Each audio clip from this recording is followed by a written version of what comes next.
Welcome, fellow geeks, to the Geek Test. My name is Simon, and this is where we here at Bennett's BikeSocial take a new bike and get geeky with it. On the dyno, performance testing,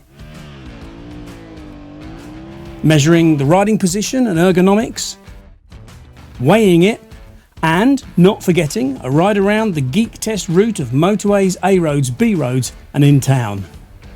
Okay, geeks, buckle up, because this week we're diving deeper than a deep diving diver on a diva with Honda's CB1000 Hornet and Honda's CB1000 Hornet SP. Right, as usual, let's kick off with a question that I'm going to get wrong. Hands up who knows what the first Honda Hornet was. The correct answer is the CB250 Hornet in 1996. It was a high-revving, naked inline-4 roadster which made all of 36 bhp and revved to a terrifying, testy-tingling 15,000 RPM. It was built for the Japanese market only, but a few made it to the UK as grey imports. But that's not the important thing. What's important is the CB250 Hornet used a retuned version of the 250cc inline-4 from the CBR 250RR, the baby Fireblade. It wasn't the first time Honda had retooled a sports bike engine into a naked roadster. The CB1000 in 1992 used a down-tuned CBR 1000F motor. It was a big, weighty thing with a lovely, smooth engine, perhaps the smoothest inline-4 Honda have ever made. And it had build quality to die for, a massive polished alloy swing arm, gorgeous deep paint, a real sense of presence. It was a proper thing, a solid chunk of Honda heavy engineering. You opened the garage door and there was this great big lump of carved metal staring back at you. I loved it, but I do remember Honda UK had a sense of humour failure when I scraped the bottom frame rails during a photo shoot because I thought I was being big and clever. I didn't realise it effectively wrote the bike off, and sorry Honda, it was the 1990s. Anyway, back to Hornets. The first UK Hornet was of course the 600 Hornet in 1998, using a retuned CBR 600F motor.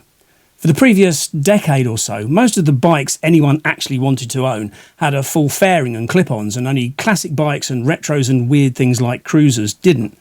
But Ducati built a little 600 monster in 1993, Suzuki made the 600 Bandit in 1996, and by 1998 there was a booming market for simple, naked, relatively cheap, sporty, multi-cylinder middleweights. The 600 Hornet was a success. Everyone loved it. Honda sold a boatload, and its one-make race series spawned a few notable racing careers, apart from one. In 2001, Honda launched the CB900 Hornet, which used a retuned 918cc Fireblade motor. And there's your callback to the 250 Hornet with its detuned baby Fireblade engine. But although the 900 Hornet was a very nice bike on paper, somehow it wasn't as much fun as the 600 and it wasn't as popular. The really odd thing is now, if you check on Auto Trader, you'll find 900 Hornets going for like over $3,000 for a 20-year-old bike that nobody really wanted at the time. It's madness. Anyway, the 900 was discontinued in 2007, while the 600 evolved over the years, getting upside-down forks, and in 2007 it got a detuned CBR 600RR motor, which made it a bit too thrashy and rev-hungry. And that was that for the Hornet name. Honda still built super nakeds using ex-Fireblade motors. There was the 2008 to 2017 CB1000R, or there was the updated 2018 to 2021 Neo Sports Cafe CB1000R, both of which used a retuned 2006 Fireblade engine. But then, in 2022, Honda announced the CB750 Hornet, a parallel twin that had nothing in common with the old CB750 or the old Hornet. But it was 100 bhp for $7,000, so who cares what it's called? Like the original 600 Hornet, the CB750 Hornet also sold a shed load to a rainbow coalition of riders. So let's do the maths and work out what Hornet could be next. Maybe an 1100 Hornet using, the parallel twin from the Africa twin and the NT1100? That would be fairly dull, to be fair, especially if it was only DCT.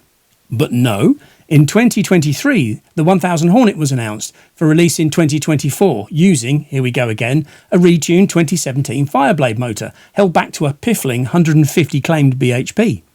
Cynics noted the inline-4 wasn't, in fact, a parallel twin, and that's more like it. It's more in keeping with the Hornet and Honda's legacy. Shame it wasn't a V4, come to think of it. Anyway, then there was a slight hiccup caused by we know not what, delaying the bike until early 2025. Perhaps Honda thought we couldn't cope with the price, because when it was announced there was a sharp intake of breath at the UK importers of Suzuki, Yamaha and Kawasaki. The standard 1000 Hornet will be £8,999, and the SP version, with a few upgrades that we'll come to in due course, would be £9,999. But enough about prices, we're getting ahead of ourselves. We've now arrived at the point in the Geek test where we have to get down to some geek testing. What is a 1000 Hornet? What's it go like? And how's it different to an SP? Let's find out.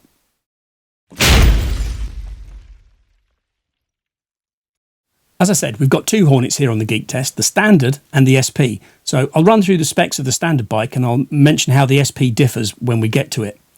As I said, the Hornet motor is lifted from the 2017 Fireblade, which you might remember was the first blade to get IMU traction control, and it's a bike that neither Guy Martin nor John McGuinness have particularly fond memories of.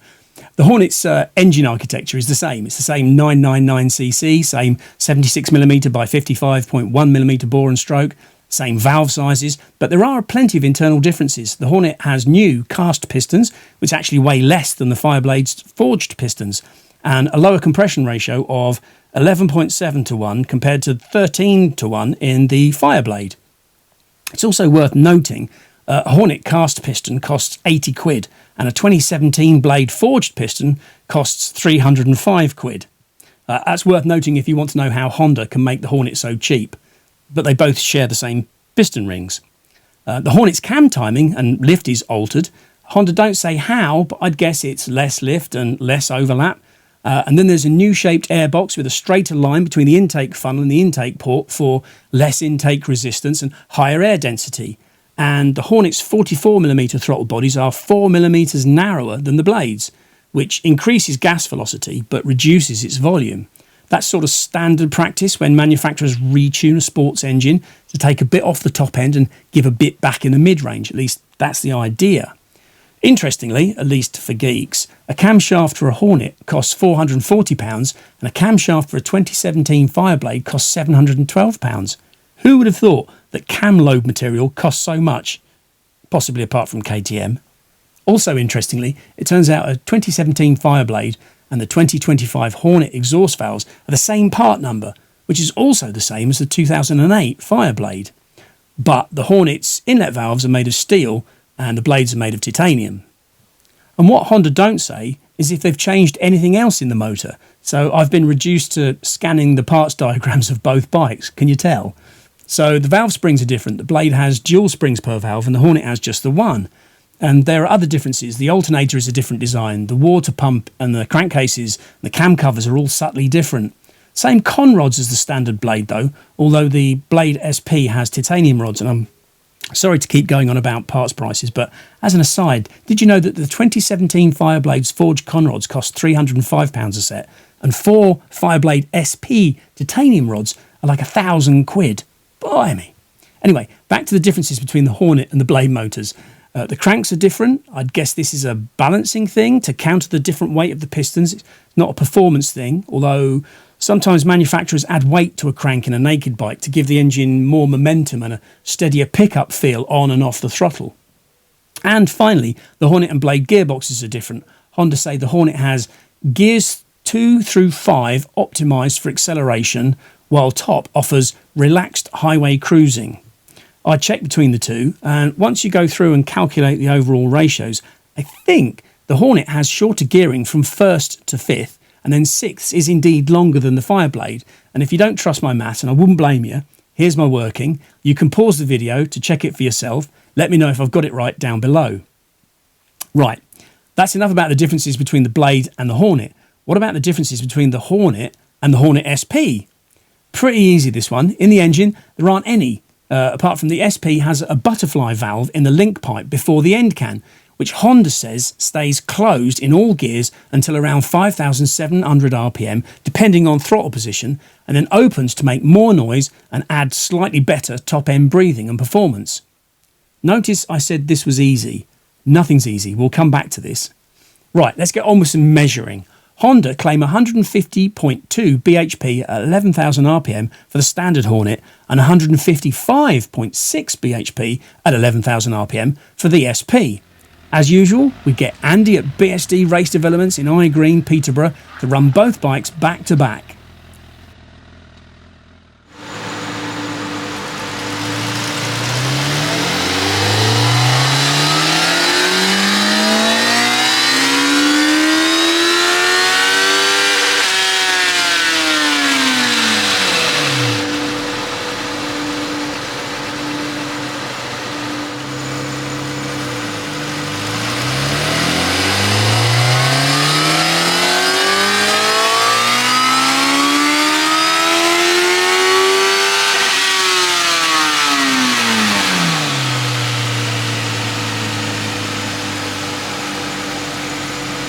And here's what we get from the stock Hornet: 141.6 bhp at 11,100 rpm and 72.4 pounds-foot of torque.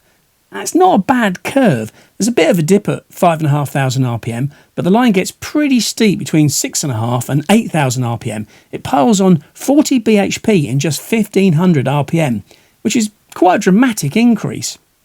And here's the SP overlaid in blue. It's much of a muchness up to 4.5, and then the SP dips harder than the standard bike, then overtakes it just before 6,000 rpm and runs slightly ahead to the limiter.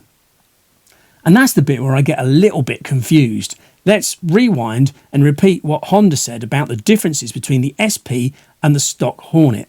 Remember, according to the press release, it's only an exhaust valve in the SP. Quote, "The power and torque boost over the standard CB1000 Hornet is down to a revolutionary controlled RC valve in the exhaust muffler. It's fully closed in all gears, then at 5,700 rpm it fully opens, allowing the engine to breathe harder. The rest of the engine spec is identical to the CB1000 Hornet." Close quotes. And here's a picture of the valve. So here's the thing. You have two identical engines and exhaust systems, except one has a butterfly valve in the pipe just before the end can. Normally, exhaust pipe valves are for partially closing at lower RPM to modify back pressure and give the engine better low and mid RPM performance before opening at full throttle and high revs to give free-flowing top-end power. Or they're for quietening the motor down and letting it rip as soon as you got past the noise meter. But if the Hornet motors and exhausts are identical, how can an exhaust valve in the SP make more power at the top end? Even when fully open, it'll only be as open as a standard Hornet pipe. Moreover, if it's closed below 5,700 rpm, how does that let the SP make a smidge more power on our dyno, and certainly not less than the stock bike? It's one of those things that you read in the press release and you go, oh yeah, valve in the exhaust, more power when it's open. But if you actually think about it for a nanosecond, you realise it makes no logical sense. See, I told you nothing was easy, so I emailed Honda and I asked. And to be fair, they had a conversation with the large project leader, Tomoki Nishijima, and they said, quote, "The structure of the exhaust internals are slightly different between the two, with slightly different pipe layouts, so the valve is not the only difference. The fuel maps are also different." Which is cool. Thank you, Honda, for answering the question. But that kind of makes you think, well, so the stock Hornet is like just a teeny bit restricted then? But having said that, if you were choosing a motor based on the dyno results, you'd probably take the standard one. And as we'll find out, there's hardly anything, if anything at all, between them on the road. By the by, here's the dyno graph of the two bikes Honda use in their press bump. You can see the shape of their curves are actually pretty consistent with what we measured. They're just sort of smoothed, you could say massaged the curves in the mid-range to keep the SP ahead everywhere. And here are some more comparisons.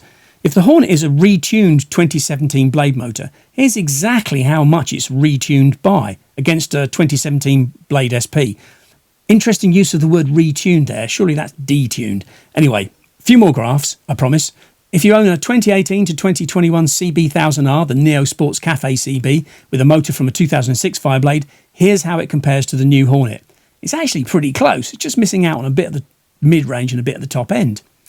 And for completists, here's a 2008 to 2017 CB1000R thrown in as well, still using the old 2006 blade motor, this time though without the revs but with a much fatter mid-range. It's actually a nice motor for a naked bike, that. And finally, a few Hornet rivals. Here's the Suzuki GSX-S 1000S with its long-stroke K5 base motor and a bit more muscle everywhere. And here's an NT10 added in green, somewhere between the Suzuki and the Honda, but feeling about 1,000,000 times more of a handful. And finally, I've added Triumph's Current Speed Triple in a throwback shade of pink. Not really playing the same game price-wise as the Hornet, and it's not really playing the same game in engine size either. To be honest, I just wanted an excuse to have a pink line out of respect for great speed triple paint schemes of the past. Anyway, that's enough graphs. Let's get out on the road and talk about how the Hornet feels to ride. Now, I've done a lot of miles on the big Hornet. A few months ago in February, Ride Magazine had me take one 500 miles up the Pennines and back in one go, which I wasn't really looking forward to because it's a long way, it was pretty cold at the time, and there's not a lot of hiding space on a naked bike. But I absolutely loved it. I enjoyed it just as much riding it around the test route in slightly better weather, most of the time. In town, the inline 4 is responsive, it's grunty, it's flexible, it's packed with poke to belt away at traffic lights and romp overtakes. It's hard to talk about the engine in isolation because, and this is especially true of Hondas, the way the engine works is so closely related to how the chassis responds. So part of the engine's performance and character is tied up in the way the Hornet lets you use it, how the steering and weight balance of the bike are integral to how zesty the motor feels. And the Hornet is proper zesty. I remember riding the 750 Hornet and thinking, you know what, for a parallel twin Honda, this thing can actually boogie. Misbehaving isn't woven into its DNA in the same way it is with, say, a Yamaha MT-07, but it's way more entertaining than you'd expect. And the big Hornet is exactly the same. On paper, it's pretty ordinary. It's not the most powerful in its class. There's no blingy engineering like a cross-plane crank or funky firing intervals. And yet, to ride, it's a proper hoot. And really, if you want it to be, it can be a bit borderline hooligan. In fact, thinking about it, even Honda showed it doing rolling burnouts in the press videos, and that's very un-Honda. But it's just the right side of hooligan. When you gun it, the motor responds with this mid-range snarl, and it has the faintest hint of that rattly cam chain thing that you used to get with 1990s Fireblades. I actually had a 2017 Fireblade for a year and a 1996 Blade too at the same time. I'm a jammy git. I don't remember the 2017 bike having the same sort of loose mechanical thing going on. But don't get me wrong, it's not as if the thing's about to eat itself, and anyway, with Honda's newly announced 6-year warranty, you get peace of mind if you feel you need it. Anyway, let's get the embarrassing bit out of the way. You might have seen in previous Geek tests, I'm not very good at 0 to 60 standing starts, and here's more proof. In my defence, I'd been riding all day, it had started raining, and the strip of farmer's tarmac that I used was covered in clumps of mud, and it was getting so late the GoPro was struggling with the light. But anyway, I had a couple of goes at 0 to 60s, and I couldn't remember you have to be in user mode to turn the Hornet's traction and wheelie control off, and to be honest, if I did, I'd have probably ended up on my arse. So, the best I could get from the standard Hornet was 3.92 seconds. I'll get my coat. But it was interesting to compare with the Hornet SP, which I kind of expected to be exactly the same given the power curves, and it was pretty close at 3.88 seconds, which probably says more about me than the bikes. And here's where the Hornets slot into the Geek Test wall of shame, sandwiched between the CBR600RR and the R1300 GSA, which both set their times in the dry. Out on the motorway, this is a very, very smooth motor. I did about 3 hours straight without so much as a tingle in my fingers or toes.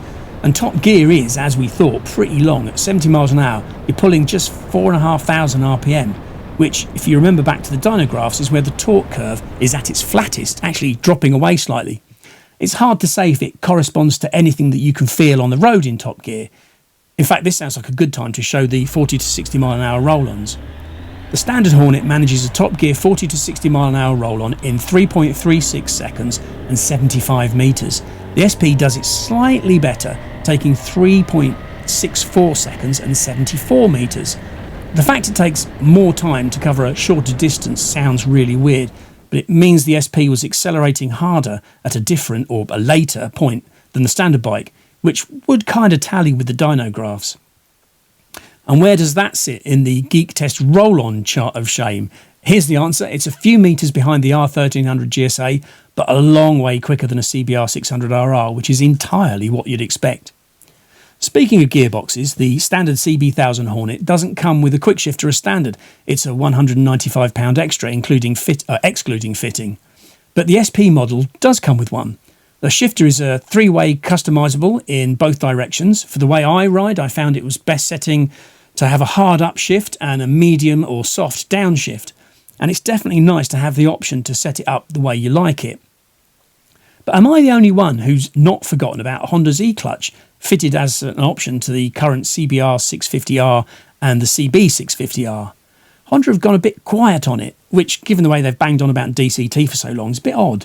To my mind, e-clutch is way better than DCT because it weighs less, it costs less, it has all the clutchless advantages of DCT, including not being able to stall the motor. But the great thing is the rider still gets to decide when to change gear with your feet, and you still have a manual clutch as an override. It's sort of a win-win when DCT for me is sort of a bit meh. But come on, if you're not changing gear, maybe you should have saved a few quid and bought a maxi scoot twist and go instead of a motorbike. I'm joking, of course. Anyway, you'd think the Hornet 1000 would be an ideal candidate for e-clutch, but no, it's not an option. It's still only available on the CBR and the CB 650 for 170 quid, which is actually 25 quid cheaper than a quick shifter. The Hornet frame is an all-new twin-spar steel tube with a welded steel subframe as per the 750 Hornet. The engine is gripped at the front by a pair of hanger plates and at the rear by a rubber-mounted through bolt which Honda say is tuned for torsional rigidity, feel and weight, with an emphasis on narrowing the waist of the bike. They say it's got 70% more torsional rigidity than the previous Neo Cafe CB1000R, which has a single steel tube spine frame. So I can see that it might, but I can't say I ever noticed any flex in the old bike. And when they launched that, they said it was in turn stiffer than the previous CB1000R, which was made from that notoriously bendy material, cast aluminium. Speaking of which, the Hornet's twin-sided swing arm is aluminium with a gull arm on the right side to allow the exhaust to tuck in. The Hornet's frame is pretty nondescript boilerplate design. It's sort of built to do a job at a price. Standout aesthetics aren't part of its brief. I sort of get it. You can't have your gorgeous, massive, extruded aluminium twin beam frames unless you want to take a mortgage to pay for the bike. Suspension is the main difference between the standard Hornet and the SP. The base bike gets 41mm Showa separate function big piston forks with adjustable preload in the left leg and adjustable rebound and compression damping in the right leg, and a rising rate ProLink Showa rear shock with adjustable preload on a stepped collar and adjustable rebound damping. The SP model gets the same Showa forks, only anodised gold, but at the back it gets an Öhlins TTX 36 rear shock with big twin clickers, is that what they're called, for rebound and compression, as well as preload adjustment. It's the remote adjustment type, but without the actual hand adjuster, so you have to get in there with an 8mm socket. Honda say the steering geometry of the two bikes is the same, but they say the SP is a kilo heavier at 212 against 211 kilos. We plonked both bikes on the Geek test scales with brimmed tanks and found our base Hornet weighed 212 kilos and the SP was a kilo and a half more at 213.5 kilos. Honda also claimed the weight balance of the two bikes is slightly different.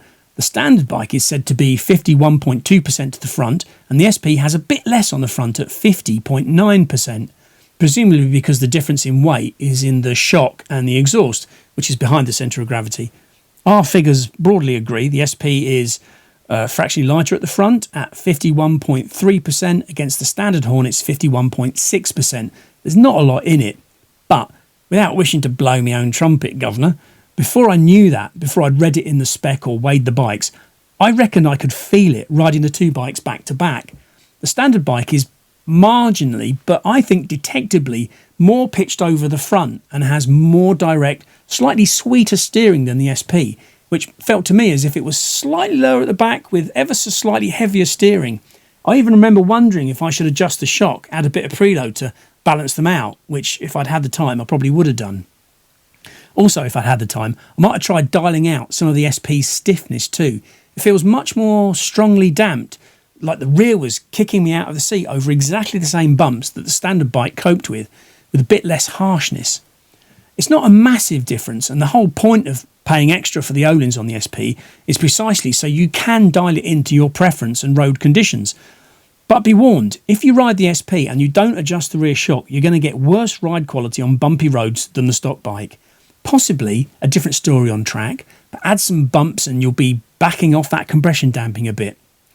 I've got a side-by-side here of the rear shocks in action over the same stretch of road at the same speed.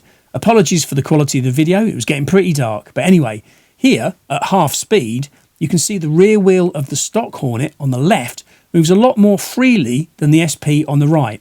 I know it's crude, but I've added some dots for the lowest and highest axle position of each bike, which gets the point across. The Öhlins controls the rear wheel more than the Showa shock, but that translates to the rider as a firmer, stiffer ride, and it confirms the usual suspension compromise. More control gives less ride quality, more ride quality gives less control. And here you can actually see it, which I think is pretty cool. Anyway, that's some pseudoscience. Let's do some pseudo-subjectivity. I only took the standard Hornet on the Geek test route, but it handled brilliantly. Steering isn't flighty or aggressive. The bike certainly pivots around the front. There's no hint of having to force it to turn or steering it around the rear tyre. There's no weight on the steering at all. It's classic Honda mid-centre of gravity feeling, with a centralised mass as you guide the bike from apex to apex. You sort of sense it round the corner with your body as much as steer it. Like I say, it's very Honda, it's very transparent handling. There's nothing that interferes with or fights against your inputs. You don't have to make allowances for misplaced mass or odd steering characteristics or mismatched suspension. You'd think it's pretty basic stuff, but this kind of oneness with the rider takes an awful lot of test riding by the factory, and it's very, very rare for Honda to get it even close to being wrong. I mean, can you remember the last time there was a bad handling Honda? We can all name at least one or two models from other manufacturers that have a few handling quirks. Anyway, let's talk brakes, and here's the other point of difference between the standard bike and the SP. The SP has Brembo Stylema 4-pot monoblock radial calipers and a radial master cylinder. The standard bike has also got 4-pot monoblock radials, this time made by Nissin, both on 310mm discs. Monoblock means the caliper is cast as one piece, which should make it less prone to flexing under pressure. I remember back in the 1990s measuring the flex on, I think it was a Tokiko caliper from a Kawasaki. It was either a ZZR600 or a ZX6R, and being amazed at how much it flexed under full pressure. But the calipers aren't the only difference in the Honda's brake systems. The brake hoses are different part numbers, suggesting a different spec, and the master cylinder is a different part number, which both probably to match the specific requirements of the Brembo system rather than a direct performance enhancement. But anyway, to find out the difference between the Stylemas on the SP and the Nissins on the stock bike, we go on to the 60 to 0 mile an hour brake tests. Well, sort of. As with the 0 to 60s, by the time I arrived at my little performance testing patch of tarmac, a rain shower had soaked the road and all the mud left by a tractor was smeared across it. So I went ahead and brake tested both bikes in identical conditions, wet and slimy, and here's what happened. The standard Hornet stopped from 60 miles an hour to standstill in a best of 41.8 metres, and the SP did it in 41.1 metres, which is almost identical. I couldn't detect in those conditions any difference in bite or power. And this is how brake performance in the wet stacks up on the Geek testing braking wall of fame. Yes, geeks, the highway code is right. Braking in the wet, even with your fancy ABS, takes a lot more room than it does in the dry. At least 10 metres more from 60 miles an hour. If it was dry, I'm pretty sure the Hornet would be closer to the CBR600 than the R1300 GSA. But I didn't crash them, so thank you ABS. And if anybody out there wants to try a braking test in the wet and slime with the ABS turned off, I'll see you in A&E. This is where the Geek test gets surprising. So you'd think a Hornet wouldn't be the most comfortable bike in the world over distance. No fairing, high foot pegs, fairly sporty riding position. Super Nakeds aren't exactly famous for their comfort and tank range. But when I was riding the Hornet on that very long day around the Pennines, it's fair to say I wasn't exactly looking forward to riding it. The day started off wet and cold and it was miserable. It was the kind of day you'd normally look out the window and maybe take the car instead. But as the day went on, I realised the bike was making it easier, not worse. I kept thinking how the riding position seemed like the bike's handling a completely natural fit. It reminded me of the old cliche we used to write every single time about every Honda back in the old days. It just fits. as if Honda had worked out the magic formula for bar position and width and seat placement and peg position and said, there you go, we're off home now. And I was quietly pleased with myself when I later read the press bump and it said, quote, natural, welcoming ergonomics for all riders with a classically Honda at-home feeling. I thought, yes, that's exactly what I thought. So how have they done it? It's like Honda have got the perfect riding position template at the factory and they just pull it out and say, here, do it like that. When you first get on the Hornet, you notice how slim it is directly below the seat. Claimed seat height is 809mm. I actually made it 811mm, but it feels lower because your legs have got a straight line to the ground. The bars are wide enough to give you that braced into the wind feeling, but they're not so far apart you feel like you're going to pull a muscle.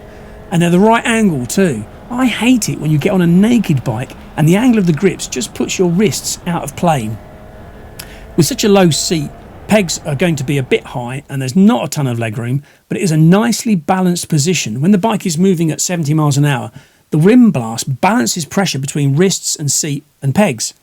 I was gobsmacked when I finished my 500-mile day and the Geek test route in exactly the same physical state that I started in, which is basically overweight and unfit. But if you can do that in those kinds of miles in my state, it must be easy for normal humans. Worth pointing out the seat is pretty thin and hard, which personally I like because I find softer or more deeply padded seats actually ache more on long rides because you get pressure points and end up shifting about. Hard seats seem to spread the weight better, which works better for me. It's also worth mentioning the tank does flare out a fair bit, spreading your knees apart, which I'm okay with because the tank size is, by modern standards, pretty generous, 17 litres. On the Geek test route, I got the remaining fuel range down from 0 miles after 155.5 miles, and then the tank took 17.14 litres to fill, which works out at 41 miles per gallon, which is not a bad range. Although back in 2017, I managed to squeeze 177 miles from my Fireblade SP on a 16-litre tank, which goes to show how important a fairing is if you want to save fuel.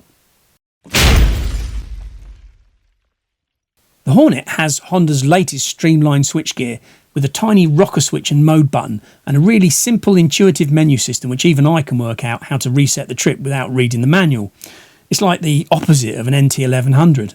And there's a fair bit of depth if you want to get into it. Like I said, the quick shifter has 3 levels up and 3 levels down, and you can go in and set 2 user modes with your preferred power delivery, traction control setting and engine braking, all with 3 levels plus off for traction control.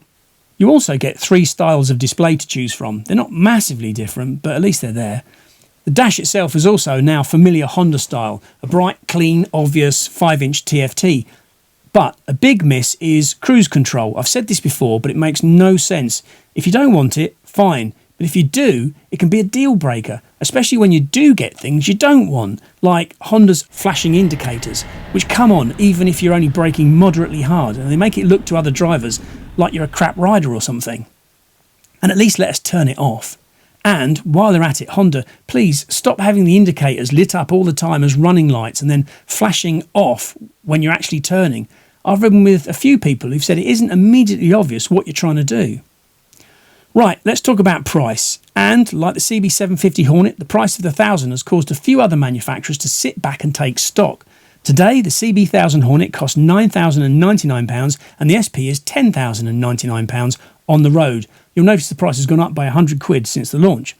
But even so, that's still really, really competitive compared to rivals like, say, Suzuki's GSXS 1000S, which was £11,999 but is now down to £10,999 with the grand thrown in by the dealer. So it's still like £900 more than the SP. But that's actually quite a good comparison. It's the Hornet's closest natural rival and they're pretty close on spec. Suzuki are offering 0% on the PCP deals at the moment, so a GSXS on a £1,500 deposit, 4,000 miles a year, is £106 a month with a £5,686 final payment, while a Hornet SP with the same deposit, same miles, is £119 a month with a £5,200 final payment. So the question is, do you actually want to own a Hornet? Because yes, 10 grand for an Öhlins and Showa kitted 150 bhp naked bike sounds pretty good. But let's just get up close to the Hornet for a moment here. Part of the reason Honda can make it so cheap is because it's cheap. and you don't have to look too hard to see where. The subframe welds are horrible, the side panels are flimsy at best, and the paint finish isn't the most durable. So the thing about the Hornet, even the SP with its gold wheels and extra decals, is that you can very quickly see where the money hasn't been spent. Yes, all the bits you're in contact with are nice, the pegs, the levers, the dash, but when you open the garage door, you don't sit there admiring how cheap your bike was. You want to bathe in the reflected glow of some quality finishing. And what the Hornet gives you is just good. It's not special. It's effective, it works, it fits perfectly, it's great value. It's the right spanner for the job.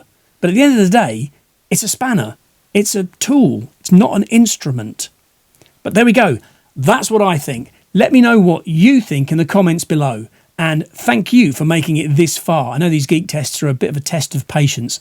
I really do appreciate all your comments. And they go to show that riders really do have the best sense of humour. Right, if you're in the UK, remember to check out Bennett's when it's time to renew your insurance. Apart from competitive rates, they're the only bike insurer to put up with content like this, and tons of other videos on the channel, so please like and subscribe. Also check out BikeSocial.co.uk for more bike reviews and news, and go and join bikeclub.bennetts.co.uk, which is the forum with decorum. And finally, deep breath. Thank you very much for watching.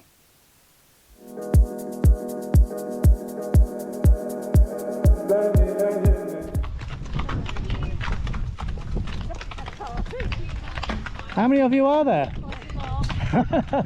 It's alright, I've got all day. No worries, mate.